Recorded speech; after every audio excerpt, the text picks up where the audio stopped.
మంగళవారం కుజుడు యొక్క పరిపాలన పూర్తిగా ఉంటుంది.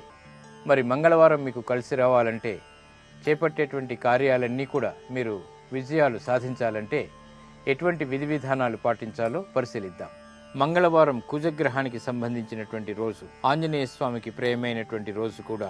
మంగళవారం మీకు మంగళకరంగా ఉండాలంటే కొన్ని విధి విధానాలని పాటించాలి.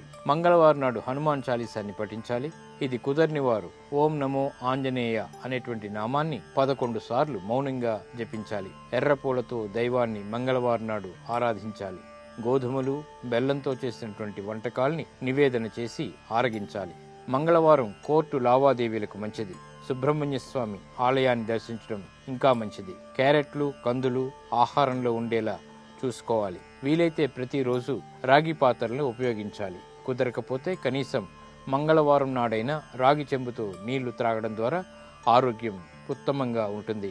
పొట్లకాయలు, కోడిగుడ్లు మంగళవారం నాడు తినకపోవటం మంచిది. తూర్పు దిక్కు ప్రయాణాలు ఈ రోజు మేలును కలిగిస్తాయి. ఎర్రటి దుస్తుల్ని మంగళవారం నాడు ధరించినట్టయితే శుభ ఫలితాలు ఏర్పడతాయి. వీలైతే మంగళవారం రాత్రి అల్పాహారాన్ని మాత్రమే స్వీకరించినట్టయితే ఆరోగ్య రక్షణ కూడా ఏర్పడుతుంది.